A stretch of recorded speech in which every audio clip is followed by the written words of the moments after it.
You know what's great about your investment account with the big guys? It's actually a time machine. Log in and zoom. Welcome back to 1999. It's time for an upgrade. At Public.com, you can invest in almost everything. Stocks, bonds, options, and more. You could even put your cash to work at an industry-leading 4.1% APY. Leave your clunky, outdated platform behind at Public.com. Go to Public.com and fund your account in 5 minutes or less. Paid for by Public Investing Inc., member FINRA and SIPC. Full disclosures at Public.com/disclosures. We've all done it. You see a headline but don't have time to read the whole story. Or there's so much news, you're not sure what is worth your time. I'm Colby Ickowitz, co-host of Post Reports, the weekday afternoon podcast from The Washington Post. Post Reports brings you what's relevant and revealing.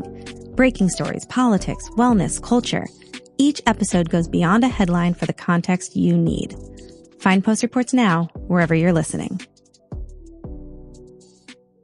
I'm Rodney Williams. And I'm Travis Holloway. Welcome to the Wealth Break Podcast, a real conversation about finance. Let's be honest. Building wealth doesn't look the same for everyone. I feel like sometimes being broke is a cycle and that we might have to revisit that. And we're not stopping at success stories. What happens when it doesn't go right? How do you cope with it? Because wealth isn't just about money. It's about creating a life where you thrive and help others do the same.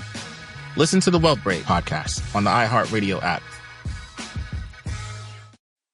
You're listening to Later with Mo Kelly on demand from KFI AM 640.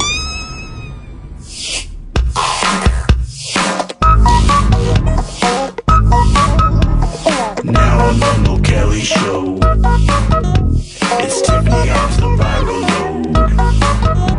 She'll speak of all the viral things social media can bring. Facebook, Insta, X, TikTok, the viral load with Tiffany Hobbs. Viral load, viral load, the viral load. Viral load with Tiffany Hobbs. KFI AM 640. I guess we can say it now. It's Later with Mo Kelly. We're live everywhere on the iHeartRadio app, and we're live on YouTube. It's nice to see you, Tiffany Hobbs. Let's get to the viral load. Okay. Good evening, everyone. Well, viral stories are essentially shaping the face of the news as we've seen it play out since Friday, I would say. Friday seemed to be the kickoff of this immigration raid and protest kind of cacophony across the news media. And these viral stories involve a lot of people creating content, some based in rumor, some based in fact, but all absolutely being shared across different mediums to not only share information about what's going on, but also to alert people they feel could be subjected to these immigration raids. One of the things that I did on Friday was actually create my own form of content. On Friday, I went into the protest zone in downtown LA because I live close to where the kind of kickoff of these protests happen at the Edward R. Roybal Federal Building, where SEI President David Huerta was being held. He's since been released. You heard I told the story yesterday about doing federal grand jury. Yeah. So right there. So drove right there. That's Alameda and Commercial. It's just south of Temple Street, right there in the Olvera Street zone, in the federal district zone. Right there is where everything kicked off. So just to let you guys know what I did, I drove into this zone and just wanted to, out of my own curiosity, see what was going on with my own eyes. Drove in. It was largely uneventful at the time.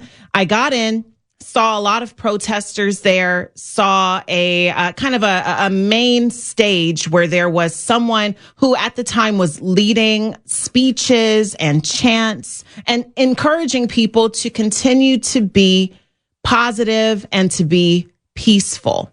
That was interesting to me because while the crowd appeared largely peaceful and uneventful, there were the signs, there were the call and response chants, there were, marches that lasted a few blocks in distance.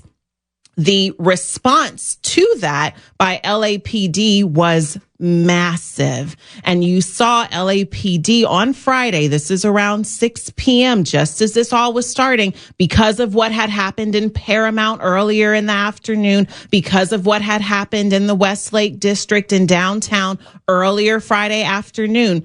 You saw this increasing police presence at the entrances and exits to the 101 and 5 freeway interchange there. And you saw these police cars lined up with their officers standing outside in front of the cars, holding the batons in full shields and full padded everything. It looked to be what people are describing on social media as a militarized response. Mm-hmm. And that militarized response was in tandem with what was happening. But it looked to be, in my opinion, kind of an overreach, if you will, given what I experienced while I was there on Friday. Like I said, there was chanting, there was marching, there were people who were highly emotional, there were people on foot, there were people in cars, there were flags of all different country backgrounds and affiliations. But at that time, people were joined by how peaceful they were committed to being. Now, Saturday, I was on air, and Saturday seemed to be when things changed a bit. You still had the protests going on in Paramount. You still had things going on around the city, including in downtown LA.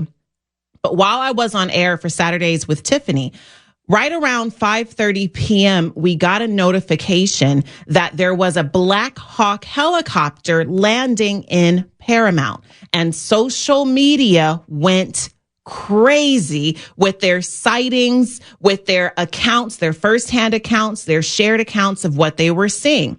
And there's one social media influencer who went especially viral. His name is Harry Sasson. He considers himself to be an influencer who leans a little to the left, I would say. And his post was sharing about that Black Hawk helicopter landing in Paramount. It was seen by 1.5 million people at the time. Don't run past that. It's a Black Hawk helicopter. Yeah. Which connotes a very militarized idea in the middle of the city. Absolutely. So this helicopter lands in Paramount as a response to the protest in Paramount and Compton at the time. Right there on the border there of Paramount and Compton, there's a Department of Homeland Security office right there in that zone. And the Black Hawk helicopter landed there and was seen unloading ammunition, less lethal rounds, tanks, all sorts of things that were very militarized. And the person's account of that, Harry Sasson, this influencer, his shared post, again, shared by millions of people, seen by millions of people, really did shape how people were seeing the events of Saturday unfold. I'm on air. I'm reporting about this. I'm seeing things on the news. I'm seeing things in social media. And you start to really feel kind of this groundswell of information emerge. And like I said in the beginning of this, some fact, some rumor, but all of it was geared toward informing people all around Southern California of where immigration and customs enforcement might strike next. Part 2 of the Viral Load. Tiffany Hobbs in just a moment. It's later with Mo Kelly. KFI AM 640 live everywhere on YouTube and the iHeart. And here we have a specimen from the early 2000s, a legacy investing platform. Please don't touch the exhibit, folks. It could crash. Ready to step out of the financial history museum? At public.com, you can invest in almost everything. Stocks, bonds, options, and more. You could even put your cash to work at an industry-leading 4.1% APY. Leave your clunky, outdated platform behind. Go to public.com and fund your account in 5 minutes or less. Paid for by Public Investing Inc., member FINRA and SIPC. Full disclosures at public.com/disclosures. We've all done it. You see a headline but don't have time to read the whole story, or there's so much news you're not sure what is worth your time. I'm Colby Ekowitz, co-host of Post Reports, the weekday afternoon podcast from The Washington Post. Post Reports brings you what's relevant and revealing. Breaking stories, politics, wellness, culture. Each episode goes beyond a headline for the context you need. Find Post Reports now, wherever you're listening. I'm Rodney Williams. And I'm Travis Holloway. Welcome to the Wealth Break. Let's be honest, building wealth doesn't look the same for everyone. It's not just about saving, it's about investing. It's about navigating systems that weren't built for you, embracing your hustle, and relying on your community to create something bigger. And that's exactly why we created the Wealth Break. We made something different, something more human. It's not just another financial podcast. It's a conversation about real life, real struggles, and real wins. We're here to talk about the journey. You'll hear from people who've broken barriers, found creative ways to succeed, and learned to build wealth on their terms. Whether it's the first-time homeowner, a gig worker, or someone turning a side hustle into a six-figure business, we're bringing you their stories. And we're not stopping at success stories. We're breaking down the realities, like what it means to take risks, how to navigate failure, and why resilience matters. Because wealth isn't about money. It's about creating a life where you can thrive and help others to do the same. So if you're ready for a podcast as much as about people as it is about money, you're in the right place. Listen to the Wealth Break podcast on the iHeartRadio app. Radio app. You're listening to Later with Mo Kelly on demand from KFI AM 640. KFI AM 640. It's Later with Mo Kelly, live everywhere in the iHeartRadio app. Let's continue with the viral load and Tiffany Hobbs. From Friday until today, there have been lots of posts across social media, and that's what we're talking about, how imagery and videos are really shaping these immigration protests, these anti-ICE protests, since they started on Friday in downtown LA in the Westlake district. So what I've seen personally, and you might have as well, is an abundance of posting across different neighborhood or community apps. You have apps like the Citizen app, which usually documents crime of the small or larger variety. Well, Citizen has certainly been inundated with thousands of posts since Friday about ICE sightings, about purported ICE detainments, about all sorts of warnings for community members who could be directly affected by what's happening with immigration and customs enforcement. The same can be said for Next Door, where neighbors share directly with each other about what's happening in their neighborhood. And you've had neighborhoods from the South Bay all the way up into Ventura County. And as well, the Ring/Neighbors app, which is probably one of the newest entries into the viral scene of news sharing. And that's what I want to focus on for a moment, because I have the Ring app. That's that device you can put on your door to monitor. It's a camera device, it's security. And they have their own app attached to it so you can share information. And since Friday, I've seen hundreds of posts across the Neighbors app with people simply asking, what's going on? What are those loud noises? People have been asking about the flashbang noises. People have been asking how to respond to tear gas or any other sort of chemical inhalant that they might come into contact with. People have been asking how to avoid going into areas. Most recently, people are asking about the curfew. What does the curfew mean if you are on the edge of the boundary like I find myself being? And that then brings me back to my own personal experience with living near the directly affected impact zone of this 1 mile or 1 square mile radius where this curfew is now underway. I live just outside of it. But because I am close to it, we have absolutely started to see protest activity or hear of possible protest activity coming into our neighborhood as they are being pushed out of downtown LA. I went back on Sunday. Remember, I started this by saying that I visited the zone, the protest zone, that's what I'm calling it, there at the Federal Building on Friday when all of this just started. And it was fairly quiet. It was fairly uneventful. Emotional, yes, but not violent. Going back Sunday was a different experience altogether. I found myself in the middle of the same zone on Sunday with about the same amount of people, a few hundred. The counts are up to 1,000. I didn't see 1,000 people, not to say that that they weren't present, but in where I was, there were a few hundred people. And we ended up driving along the 101 North, just to kind of be looky-loos, because the 101 North was open. The 101 South at the time was closed. And when we got right there to the closure area of the 101 kind of 5 interchange, you did see quite a few squad cars with damage. You did see, and these are parked on the freeway, you did see people on the overpasses. And at the time, we didn't see any projectiles. We saw evidence of something having happened. So we circled back around, came back into the zone right by Alvera Street, right there across from Union Station, if you will. And that's when things really took a turn and got hairy, got a little dangerous.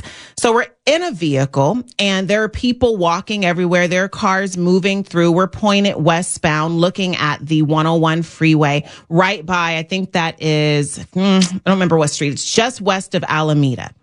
And as we're sitting there, we're in traffic and we're stuck. We can't move. We're monitoring. Things are tense, but we didn't feel like we were in any danger. We really felt the emotion of the crowd, until we started to see people run. And then we felt the panic of the crowd.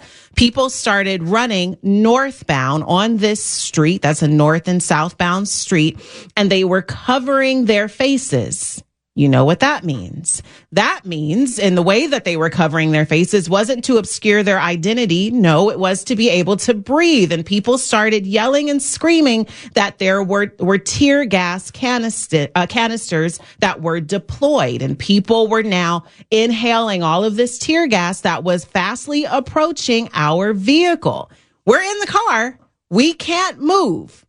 Now we're not documenting. Now we're right in the thick of things, and we have to make a decision to get out of there to be safe. So we rolled up the windows, closed all the vents. People were literally kind of sliding over the hood of the car to get out of the way. It was a melee, and people were running for, I imagine at the time, what they thought were their lives, because they were certainly panic stricken. So we were able to navigate, get out of there, did not sustain any damage, luckily, to any vehicles. We did see the remnants of the Waymos that were still there, that had happened earlier that day on Sunday. And we got out of there.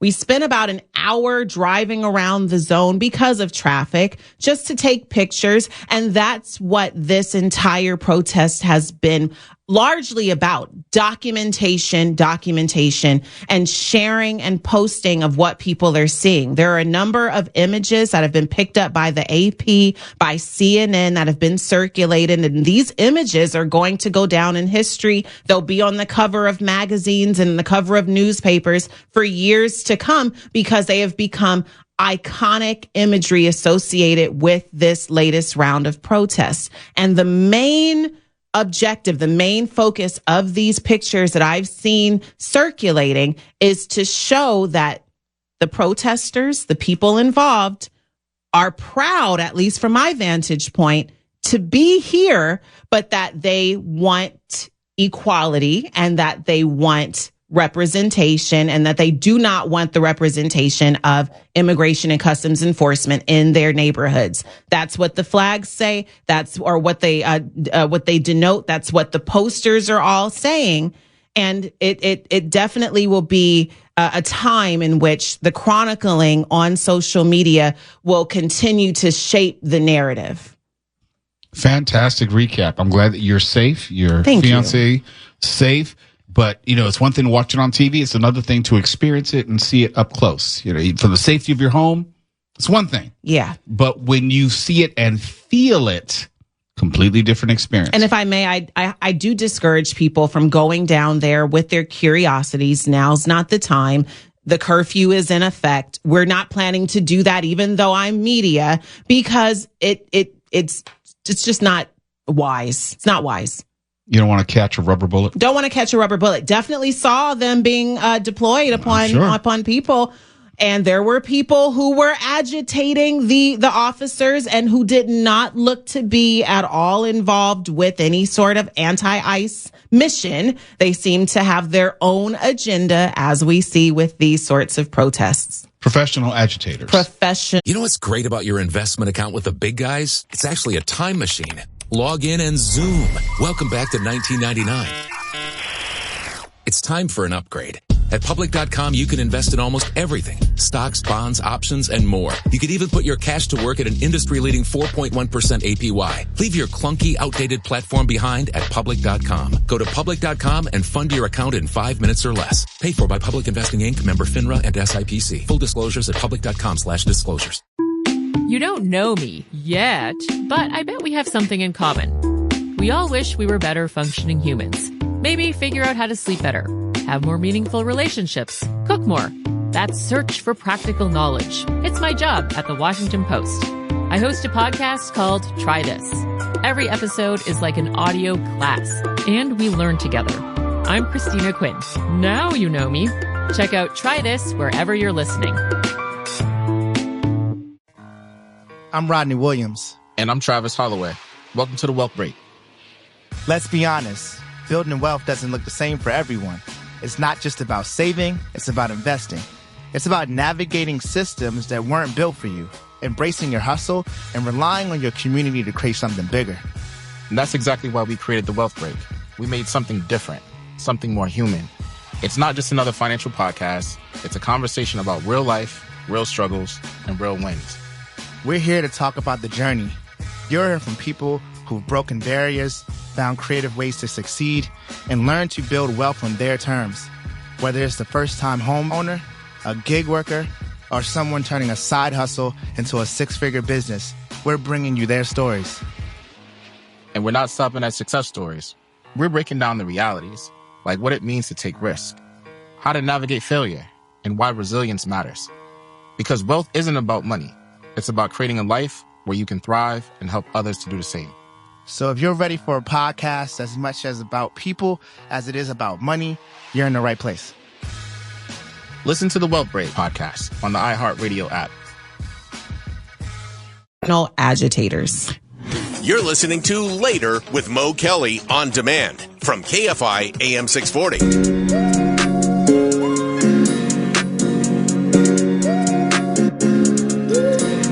KFI AM 640 is Later with Mo Kelly, live everywhere in the iHeartRadio app and on YouTube, having a spirited conversation in Motown amongst the Mo Migos. If you want to join in, get on YouTube at Mr. Mo Kelly. I would recommend that you like and subscribe. It makes it easier for you to find it next time.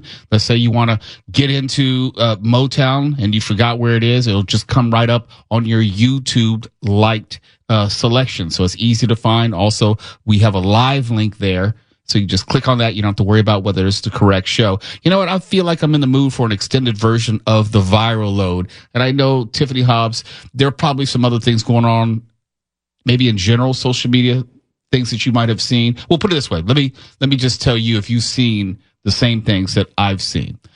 I see that social media is now an agent to try to shape how we perceive the news in the moment that it's happening. I noticed that when we were going through what the protests were going to become, you could see that there were two sides as far as trying to depict it a certain way. LA is burning down. Oh. Or it's a completely nonviolent protest. Do you remember with the fires when all of those memes went out on social media and people around the country would check in with you to see and make sure that the entire city of Los Angeles was not on fire and that you weren't affected, because the pictures that were going out were it was like a map of California, and you would see flames all over it that someone generated and shared, and it would go viral. And that's the narrative that people ran with if they didn't know any better.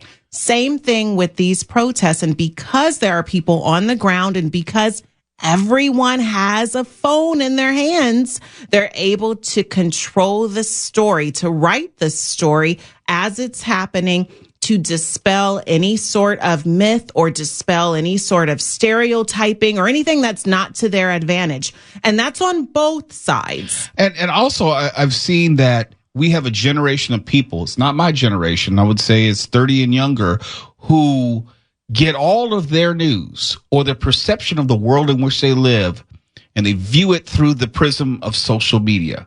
You know, the people that they trust, the influencers who they follow, or the things that they see without necessarily knowing how to verify the authenticity. They just kind of run with it. And so you have this belief system running through cyberspace of a given event, which may or may not be accurate. And oftentimes breaking news happens in such a way that not even traditional news can keep up with it. Absolutely. Take TikTok, for instance. There's an entire generation of people under 21, probably even younger than that, who are going to TikTok especially for their news. And this news is in its minutia. It's minute by minute, very detailed. But because it's coming out, and you've said this a number of times, Mo, it's something that I really live by now. It's important not to be first, but to be correct and to be accurate. All of this news that's coming out is not going through an accuracy filter. It's just out there, and people then have to parse through and use their media literacy to kind of figure out what's right and what's not.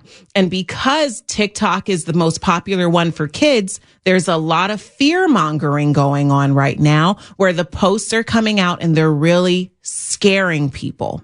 And I talk about that, and I was doing Citizen McCain, which is the video podcast of Meghan McCain, and I was in pitch battle with their chat group, who was not in L.A. Yes. Who was determined to tell me what was actually going on in L.A. And I'm trying to tell people, and I was like, I live 7 miles from downtown. Yes. Okay? I drive through downtown every single day. There's nothing you can tell me about what's happening in L.A. from the privacy of your home in Arizona or Chicago. And they were trying to tell me, well, I saw this, I saw that. Yes, but you don't know that Santa Ana is 42 miles from downtown L.A. That has nothing to do with the city of L.A. or Karen Bass. You lack scope, perspective, and context. It's funny you say that, because those people who are arguing with you, they just want to be right. They want to be right, and they want to be first to the information, and they just want to, kind of put you in your place as a journalist. Oh, right? Absolutely.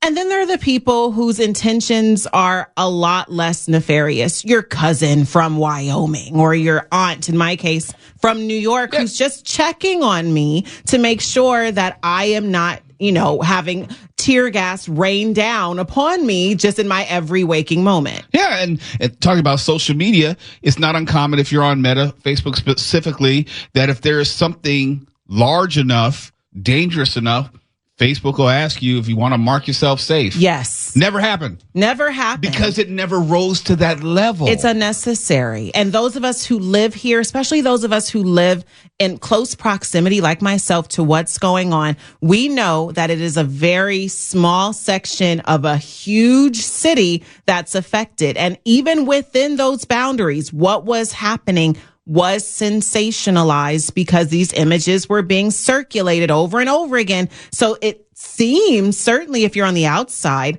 like things are just burning down and there are just thousands of cars on fire on the freeway, when in reality, that wasn't the case. I have to find this thread that someone sent to me, which was so perfect in its formulation. I hope I can find it soon enough. But here it is. Media literacy tip.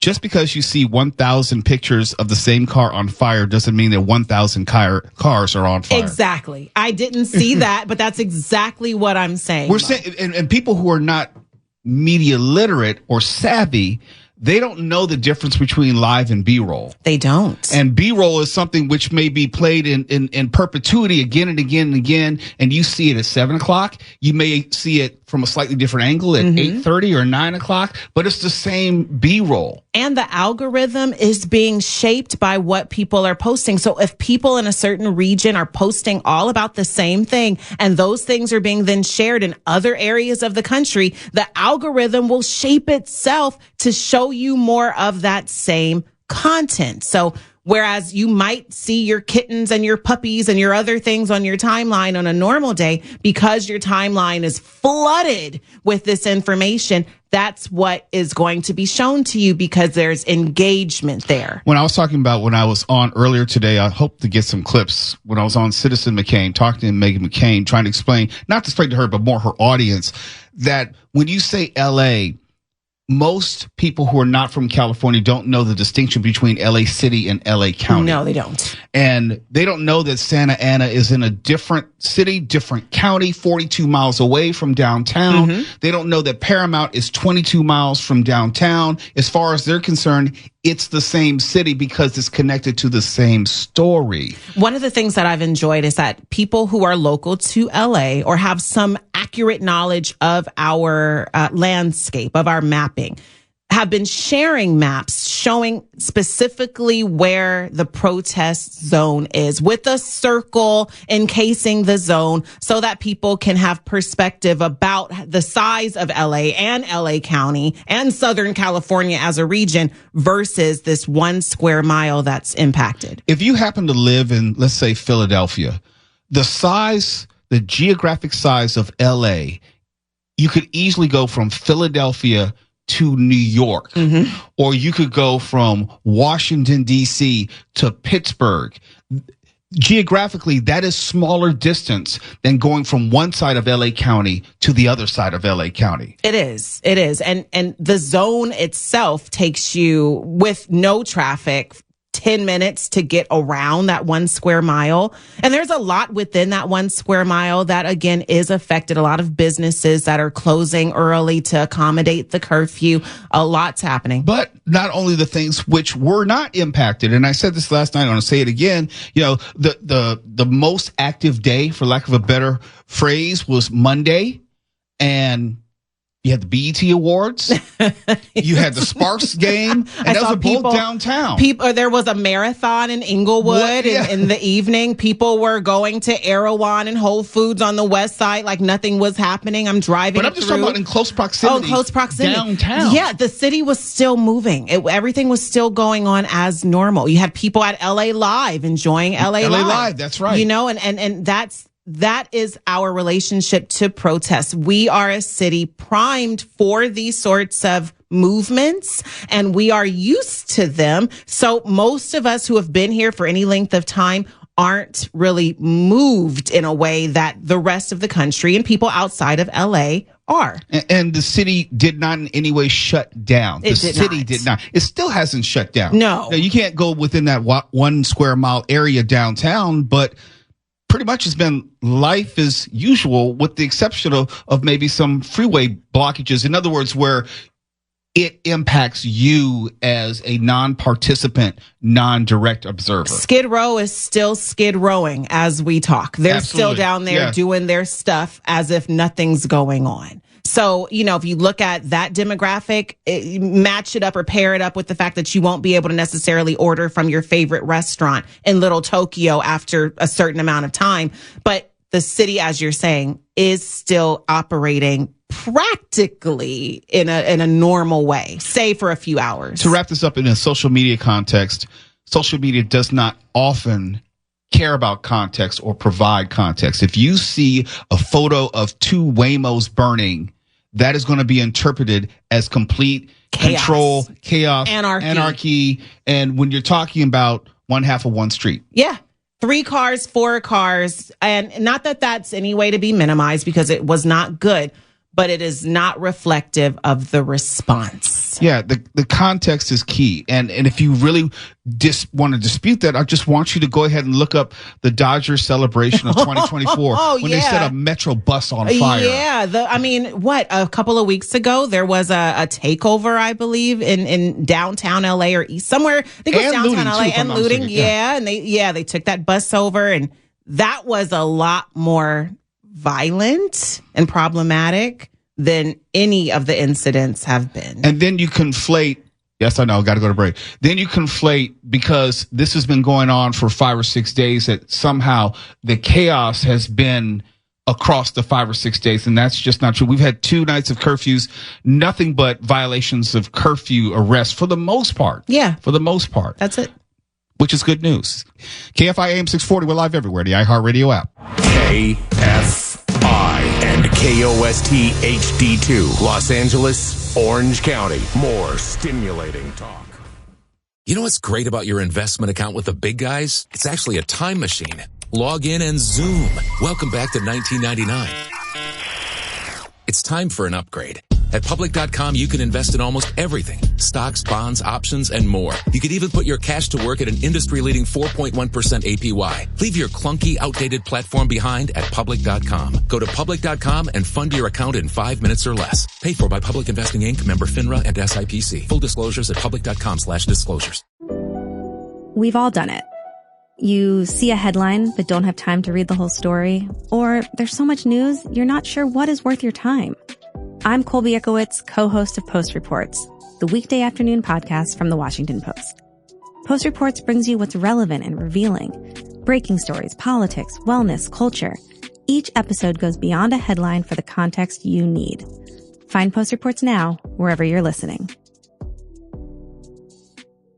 I'm Rodney Williams. And I'm Travis Holloway. Welcome to the Wealth Break Podcast, a real conversation about finance. Let's be honest. Building wealth doesn't look the same for everyone. I feel like sometimes being broke is a cycle and that we might have to revisit that. And we're not stopping at success stories. What happens when it doesn't go right? How do you cope with it? Because wealth isn't just about money. It's about creating a life where you thrive and help others do the same. Listen to the Wealth Break Podcast on the iHeartRadio app,